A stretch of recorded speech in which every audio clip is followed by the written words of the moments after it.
إن الحمد لله نحمده ونستعينه ونستغفره ونعوذ بالله من شرور أنفسنا ومن سيئات أعمالنا من يهده الله فلا مضل له ومن يضلل فلا هادي له وأشهد أن لا إله إلا الله وحده وأشهد أن محمدا رسول الله صلى الله عليه وسلم. وقال الله سبحانه وتعالى: يا أيها الذين آمنوا اتقوا الله حق تقاته ولا تموتن إلا وأنتم مسلمون. وبعد فيا إخوة الإيمان, my beloved, respected and honored brothers and sisters, we begin by expressing words of gratitude to Allah subhanahu wa ta'ala, who have caused us to witness the month of Ramadan and who have allowed us the opportunity to benefit in all its blessings. We ask Allah subhanahu wa ta'ala to continue to give us goodness as we live our lives to its end. We ask Allah subhanahu wa ta'ala to constantly guide our steps and to imbue our hearts with guidance from Him. We ask Allah subhanahu wa ta'ala to give us the honor and privilege that when we make mistakes, when we commit sins, that He will look kindly upon us and forgive us as He has promised for those sins when we turn to Him. My brothers and sisters, we are 1 week away from the month of Ramadan, and Allah subhanahu wa ta'ala created that month for a very specific purpose. As He mentioned in the Quran, لَعَلَّكُمْ تَتَّقُونَ, in order for us to be able to understand what a life of taqwa means. Allah subhanahu wa ta'ala uses Ramadan to give us a chance to experience in real time how a believer operates. And so He was able to move us from wherever we were, with weak faith, medium faith, strong faith, whatever condition we were in. Muslims were moved to come to the masjid. We were moved to pick up the Quran and recite it. We were moved to be able to fast throughout the month. Allah subhanahu wa ta'ala, by removing so many obstacles and providing so many incentives for us, we were able to respond. And so you found throughout the month of Ramadan, the Muslims recited the book of Allah subhanahu wa ta'ala every day. They did extra taraweeh and ibadah to Allah subhanahu wa ta'ala. They got up in the night. They remembered Allah in the quiet moments. We were able to enjoy the brotherhood and sisterhood of coming together and interacting. All of this was experienced by us in Ramadan, so that we may be able to have a brief glimpse of how the believer lives. Because after Ramadan, so many people return to their status quo. But I want you to know that all that you experience in Ramadan is pretty normal for the strong believer. For after Ramadan is finished, the strong believer will continue to visit the masjid. After Ramadan is gone, the strong believer will continue to recite the Quran every day. After Ramadan is finished, the strong believer will continue to fast. The strong believer will continue to have dhikr for Allah and make extra ibadah. So for the strong believer, the people of taqwa, they will continue to do all those things which we thought or considered to be a special opportunity. It is pretty normal routine for them. And Allah subhanahu wa ta'ala is trying to get us to understand that it should be pretty normal routine for us as well, as people of taqwa. And so whenever Ramadan finishes, we always have this moment to make a decision for ourselves. To make a decision. You see, throughout the Quran, everywhere you turn the Quran, you will see Allah subhanahu wa ta'ala trying to get us to understand that there are two paths that you can travel. From the very first surah of the Quran, we are taught to say, اهدنا الصراط المستقيم. To ask Allah subhanahu wa ta'ala to put us on a particular path. And that path gets defined by saying, not the path of those who go on this other path, incurring their anger and their wrath. And so from the very beginning surah, Allah is making clear to us, there are two paths that is available to you. And then in following this first surah, the second surah begins, Alif Lam Mim, ذَلِكَ الْكِتَابُ لَا رَيْبَ فِيهِ هُدًى لِلْمُتَّقِينَ. That verily this Quran came and it begins again to define two kinds of people traveling these paths. The Muttaqeen said this book is guidance for those people. And then Allah describes briefly some of the things of the Muttaqeen. They establish Salah, they believe in the unseen, they spend out of what has been given from them, they have strong conviction about the hereafter and the reality of it. And immediately following that, إِنَّ الَّذِينَ كَفَرُوا سَوَاءٌ عَلَيْهِمْ, then Allah begins to talk about the people who are traveling the other path. That those who disbelieve, whether you warn them or you don't warn them, they will not respond. And as you go further in the Quran, you will see this pattern all the time, that Allah subhanahu wa ta'ala is telling us about two paths. فَأَمَّا مَنْ أَعْطَى وَاتَّقَى وَصَدَّقَ بِالْحُسْنَى فَسَنُيَسِّرُهُ الْيُسْرَى وَأَمَّا مَنْ بَخِلَ وَاسْتَغْنَى وَكَذَّبَ بِالْحُسْنَى فَسَنُيَسِّرُهُ لِلْعُسْرَى. Again, two paths.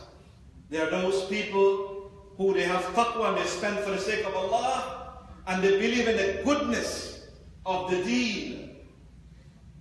And Allah says, those people, I will make their path to paradise easy for them. And then there are others, He says, who are stingy and miserly, and they believe they are independent, they don't need God, and they don't believe in the goodness of religion. Allah says, I will make their path to paradise very difficult for them. And so, brothers and sisters, this is a common theme all through the Quran.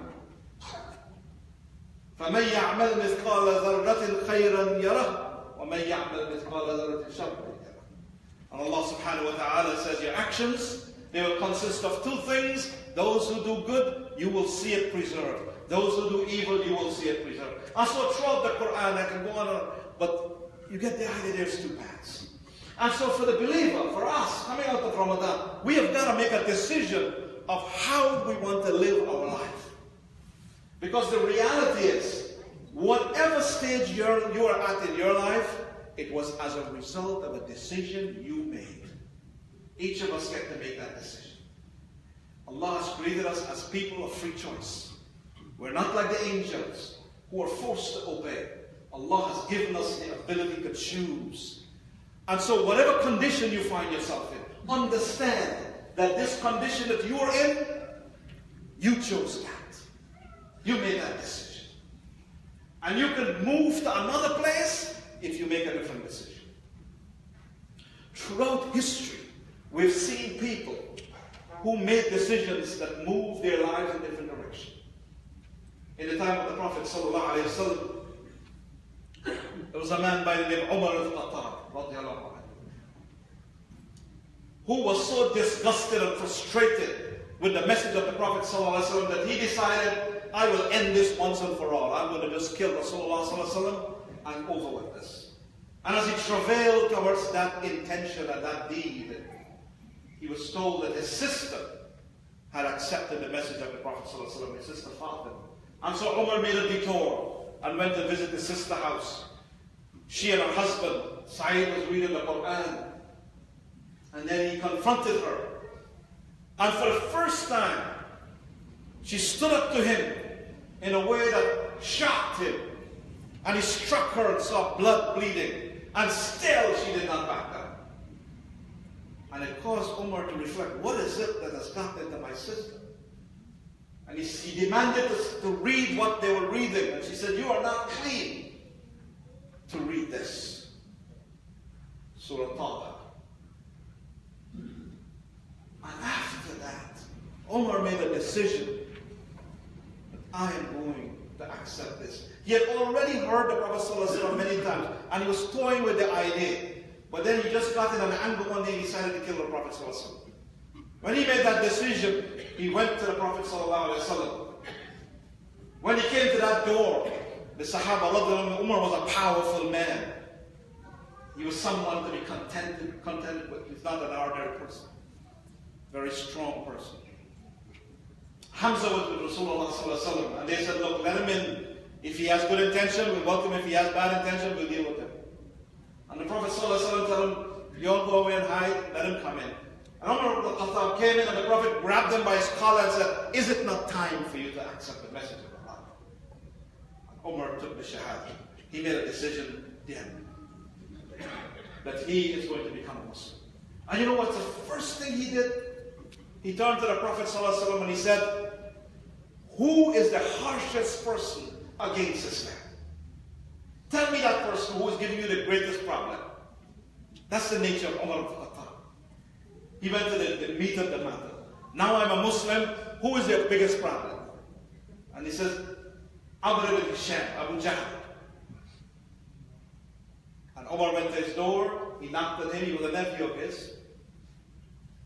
Amr ibn Hisham was a cousin of the Prophet's father, so he was an uncle of the Prophet too. And he turned to Abu Jahl and he says, I am now a Muslim. Basically deal with that. And Abu Jahl slammed the door in his face. Umar ibn Khattab immediately went to Quraysh and started to call them out. Anybody have a problem with this? And they began to fight him. Within 1 hour of taking Shahada, he was already dealing with issues confronting the Muslims. But he made that decision. Abu Jahl did not make that decision. He chose to remain with his opposition to the message of Rasulullah ﷺ. These two men, actually, the Prophet ﷺ had made a dua to Allah subhanahu wa ta'ala, says, bless Islam with one of them. Because they were both very powerful people. And even if one of them come, it would be an asset to our religion. One of them made a decision to come. Umar ibn Khattab. The other one did not.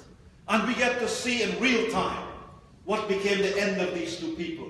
Umar ibn Khattab became a person who the Prophet ﷺ said if another prophet was to come, it would be this man, Umar ibn Khattab. He rose in the ranks among the believers to the status that he became the second Caliph to rule the Muslims. And Abu Jahl, in his persistence and opposition to the message, what became of him? 2 little kids killed him in the battle of Badr. He was left lying in the battlefield. Someone came and chopped his head off. The Quran never mentioned about him. He was not honored. He lived a life of opposition and died in this terrible shape.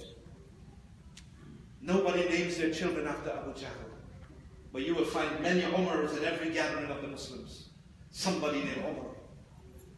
Celebrated, commemorated because he made a decision.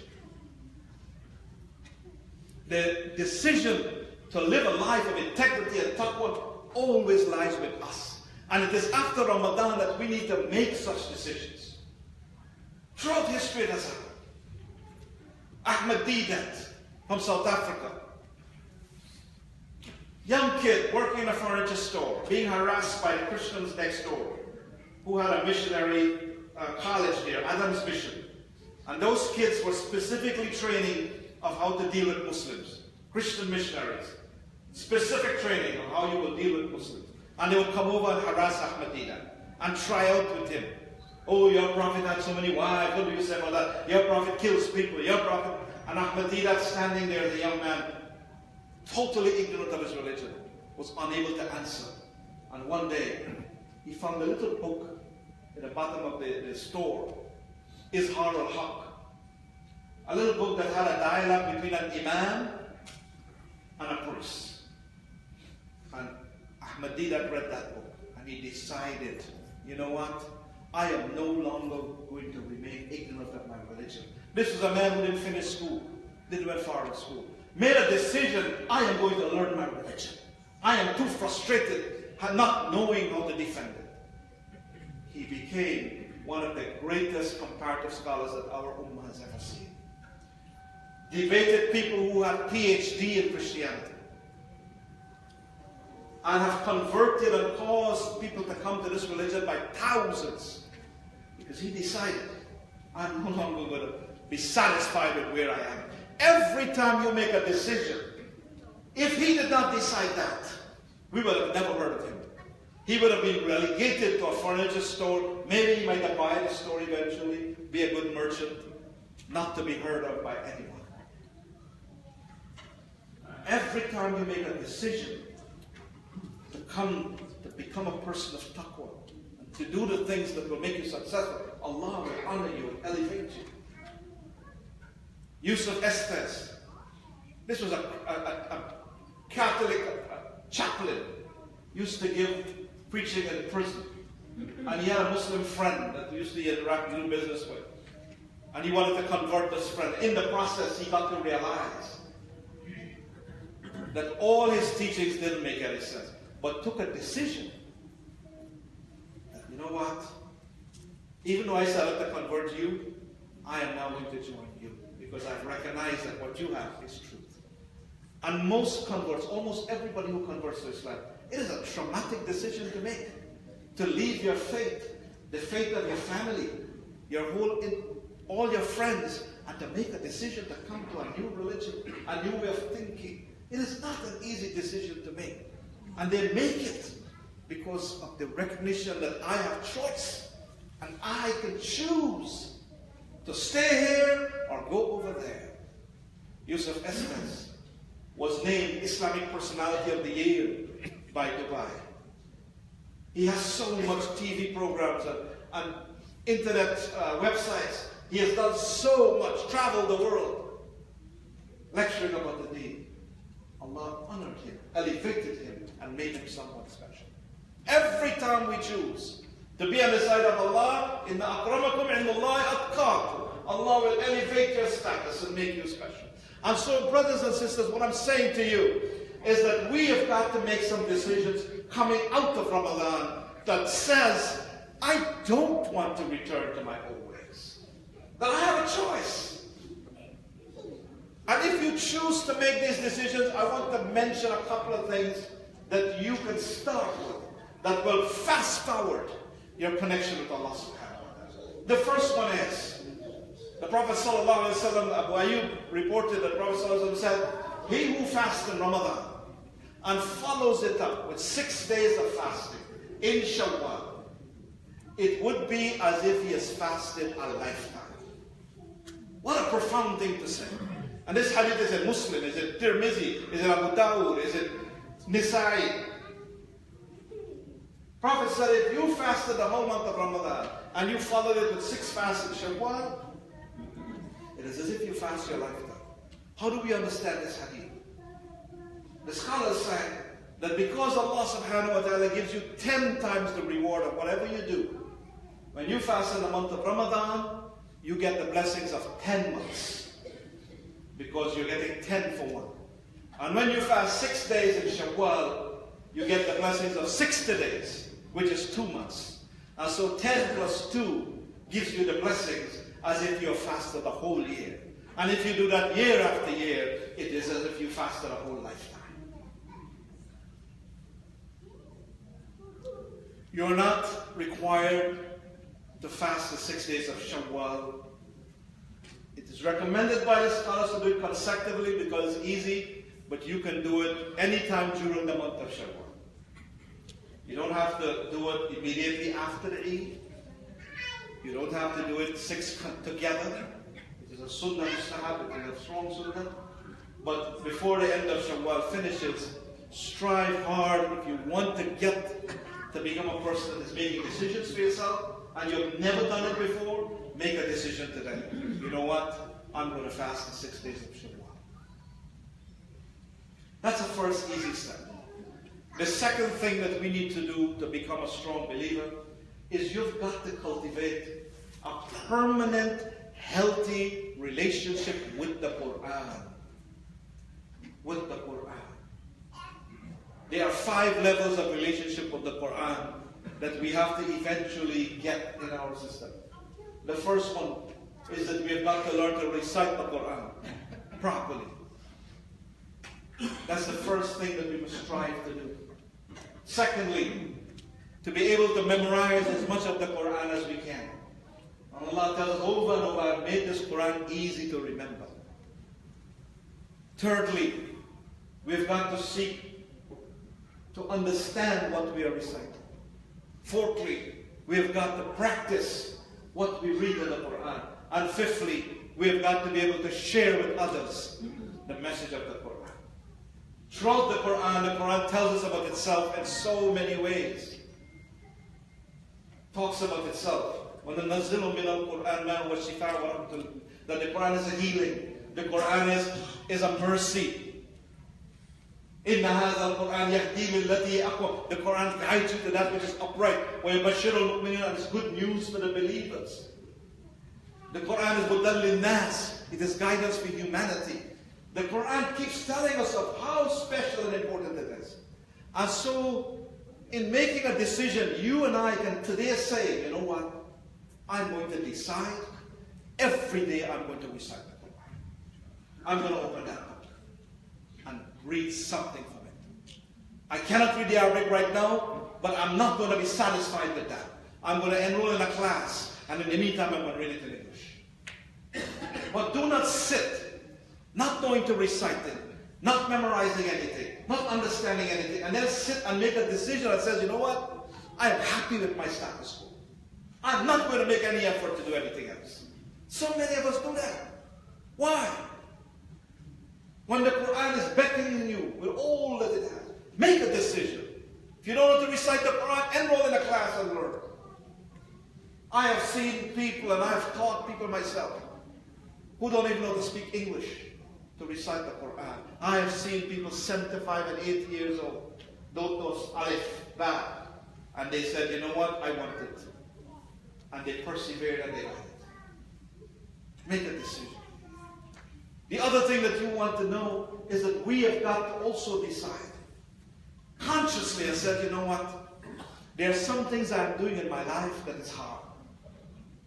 And I want to make a decision to start eliminating the haram from my life. It may be you're eating haram food. You decide, I'm not going to do that anymore. It may be you're in haram relationships. You decide, I'm going to try to work proactively. It may be you have a shop that is selling haram goods.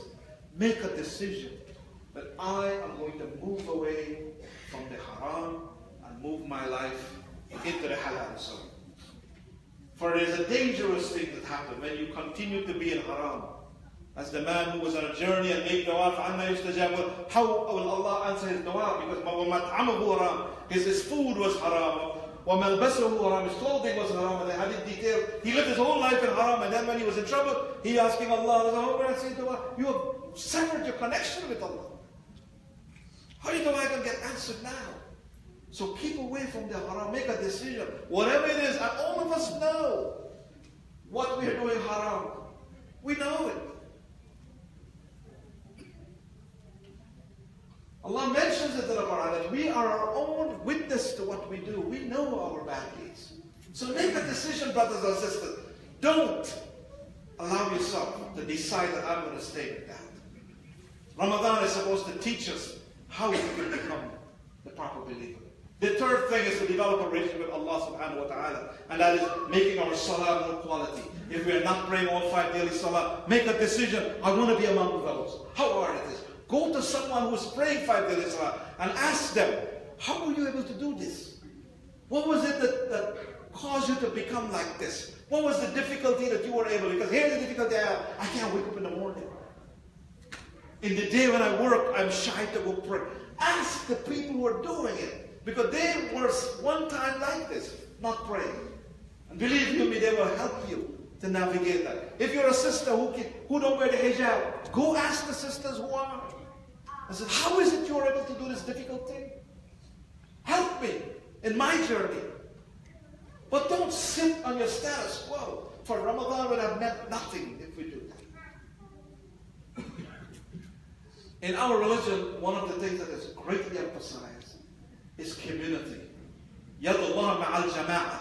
That the hand of Allah is with the community. And so, part of our obligation is to get connected to your communities. Find one project, one service, one program, something that you can participate and connect to the community. For Allah subhanahu wa ta'ala expects us to be connected to our communities. The ayat even say, Ya ayyuhalladhina amanu.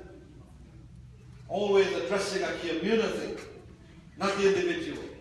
Ya ayyuhan nas. Always Allah subhanahu wa ta'ala expects us to be a collectivity. Innamal mu'minuna ikhwa.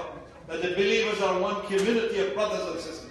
And so, my brothers and sisters, part of what we want to do after Ramadan is to make a decision that I'm not going to be away from the community, connecting to them only in Ramadan, and then going back to my own self. Make a decision to find one project that you like, one small thing that you can do for the community, and tell the community, this is what I can do. I can come, I'm a painter, I can come once a year, and I can paint 3 posts for you. I'm an accountant, here is what I can do.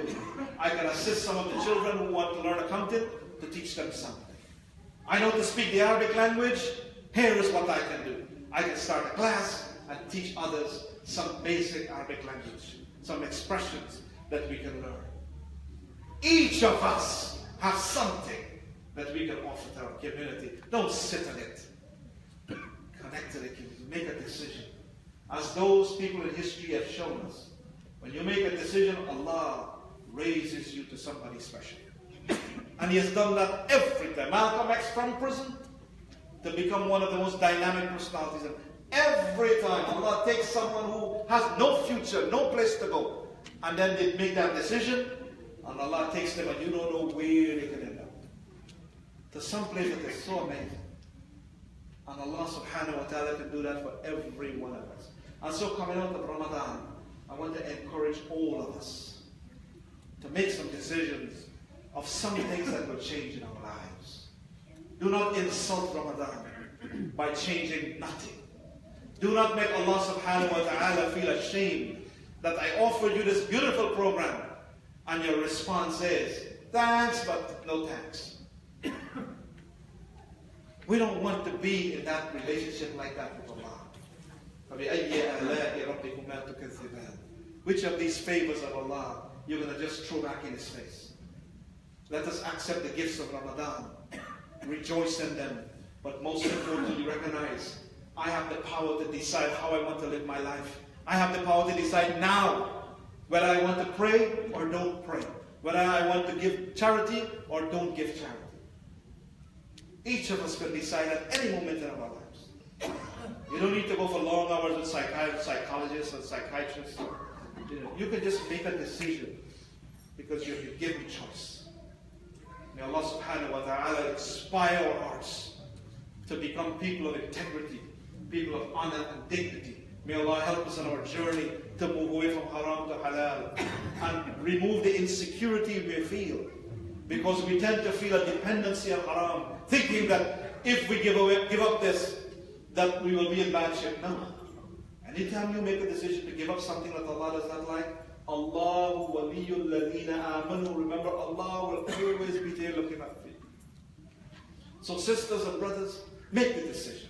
Change something as a celebration for having witnessed Ramadan. And may Allah subhanahu wa ta'ala help all of us to do so and keep us protected and bless our families and inspire our young people and empower our communities to be able to do more and more and more. And may Allah subhanahu wa ta'ala help all of us to become advocates for Islam, and that wherever we find the opportunity to share with those who don't have Islam, that we will do so. You know, Khalid ibn Walid, one of the greatest enemies of Islam, he's the one that won over against the Muslims. You know how he became Muslim?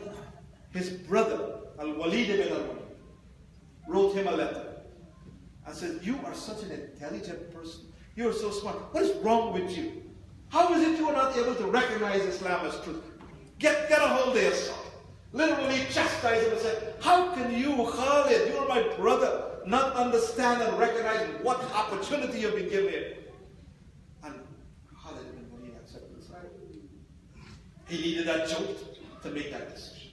May Allah inject all of us with this Ramadan jolt as it's here.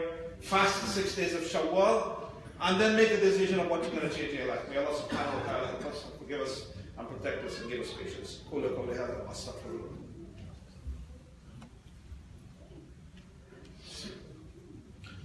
الحمد لله رب العالمين حمدا كثيرا طيبا مباركا فيه ونشهد ان لا اله الا الله وحده ونشهد ان محمدا رسول الله صلى الله عليه وسلم وبعد ربنا اتنا في الدنيا حسنه وفي الاخره حسنه وقنا عذاب النار ربنا اننا سمعنا مناديا ينادي للايمان ان امنوا بربكم فامنا نستغفر الله الذي لا اله الا هو الحي القيوم ونتوب اليه إن الله يأمر بالعدل والإحسان وإيتاء ذي القربى وينهى عن الفحشاء والمنكر والبغي يعظكم لعلكم تذكرون. اذكروا الله يذكركم وأقيموا الصلاة.